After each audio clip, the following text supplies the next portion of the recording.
about music within the last 10 years, music has changed a lot, right? There's trends, there's the music industry, the business changes a lot. What is something that a lot of people, fans, viewers, listeners, they don't really know about the music industry? Like, it would shock them to learn that this is part of the process, right? We just be like, all right, where's the music? Let's go. You know, you can create music all day long, but it's like, especially if you're signed to a label, you can't control your release dates or when things get released. Also, musicians don't make a lot of money in the music industry. That's why you see a lot of people, they have brand deals and brand sponsorships. That's where the coin comes from in touring. But like music itself, you're actually losing money. Wow. Yeah. Ain't that crazy? Oh my God. Oh, you want to know something else? Yeah. I learned this because I would produce Sis and I's records. Producers outside will get paid a huge lump sum, but because I would produce Sis and I's records, I couldn't get paid because I was the producer within the group. Now, hold up. You're doing the same work, but not getting a dime from it because it's your own music. Yes. Now, how does that make And sense? also, like, I don't know if it changed within Grammys, but you know, like how they have Producer of the Year. I learned it from Imogene Heap because, you know, she produces a lot of her stuff. So does Grimes, so does Bjork. They couldn't be contenders for Producer of the Year because they were the ones producing their own bodies of work and not for others. And notice how those are just the women I named. Wow, I had no idea. The good thing is that even though you do lose money in the music business, you get a coin from everything that comes from the music you're making. So it's like almost the music is almost like the ad. You know what I mean? So it's a business, and sometimes it's sad to think of it that way, but that's why tours go big and everything. That's where you make your money and the big brand deals. So that's like a fact that not too many people know. They think it's like this huge high life thing. And yes, you might get a big lump sum of money in the beginning, or you might have a huge recording budget and you think the label's paying for it, but at the end of the day, you're paying for it. It's coming out of you. So whatever you made from that album, you get that after whatever has been paid off. So it's like a loan. That is a hard pill to swallow. Yeah.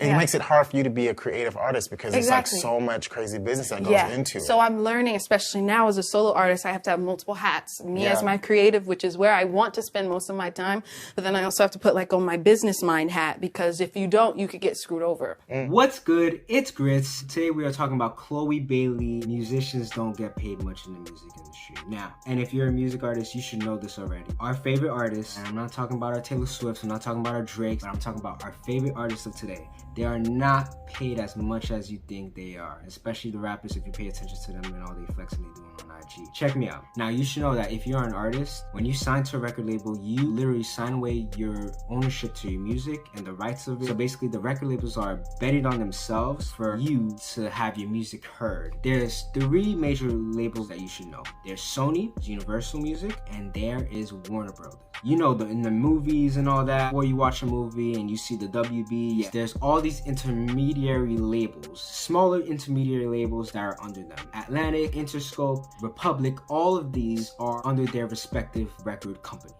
You're gonna release your album. An album is worth 100 points. Let's say you're a new artist and you're signed with The Weeknd under his record label XO. Now, The Weeknd record label is an intermediary through Republic Records. Over Republic Records is Universal. When you release your album, XO's gonna get their cut for 10%. Republic's gonna get their cut for 20 points, and then Universal's get their cut for 30 points. Let's do the math here. 30, 20, 10. So we're already down 60 points away. 40 points left. Your 40 points gonna have to go to your producers, the engineers that did the album for you. They're gonna take their cut too. So all of this happens in the music industry where you are designed to get zilch, close to nothing. Money that you really will make on your own that's gonna be big like that, other than your record label advance, possibly your touring, and then if you're lucky, you get brand deals. Now, Chloe Bailey did get excited when she mentioned brand deals. Why? Because, you know, brand deals, you talk about other corporations outside of the record label that's gonna come through. You get excited when you get another hero come to save you. So that's the dynamic that's there in the music industry. But to keep it all the way real with y'all, your music career is supposed to be like your social media. Now, what I mean by that is that you gotta have an online presence. I think it's a no-brainer for anybody watching this. Like, we all know and we all see our favorite people all online, on Instagram, on Twitter. We see them all the time. Not everybody can do this. But what I'm trying to tell you is that you're watching this, you may have YouTube, you may have Instagram, and you are an artist, but you really don't have shit going on for you. When really, that's exactly what's not supposed to happen. You see, your Instagram, your YouTube, your social media is supposed to be like your fucking billboard. right? It's supposed to be a real life billboard for you to display yourself and for the world to see you and know you. And then that's where possibly you can have your brand deals, you can have your corporate sponsorships, right? We see this all the time. You have Travis Scott with his McDonald's campaign, right? Sweetie with her McDonald's campaign, with her sweet and spicy hot sauce, all these combinations that she got going on. And you got Meg Thee Stallion with her sponsorship with Cash App. You got Snoop Dogg, you see him on Corona and their commercials. You got Rick Ross in his Bel Air. Let's talk about pop. You got Selena Gomez with Pantene, because she's Becky with the good hair. She's Hispanic, but yeah. You gotta be a gimmick. You gotta have character. You gotta have personality. All that mysterious, weird shit some of y'all do on Instagram, that gotta be understood. That gotta be understood. And I think for girls, it could be easier for y'all than the men. Y'all know what I mean. Y'all Fashion Nova, y'all got y'all Shein. Y'all got all these type of clothing brands that can come at you for anything. Y'all see the City Girls, they don't even gotta rap no more. Y'all see Carisha with her podcast, and she's like the #1 person on that whole channel that's getting views. Whenever Chloe Bailey drops a pic, whenever Ruby Rose drops a pic, they're trending on Twitter. All I gotta do is post a pic and make them sick. Y'all gotta have a social media presence, a strong social media presence that makes sense and cuts through. You only got a finite, like a small amount of time for you to figure things out and for you to capitalize on the peak of your popularity before things can fizzle out for you. I think a lot of y'all know what to do, y'all just not doing it right. But I got you covered. I got my mentor Dorian Group 82. He has his #1 course online teaching you how to market your music on social media, and it is the best value that you can get as an independent artist and the best bang for your buck. I'm telling you, it has so much content, the most valuable content that you can find.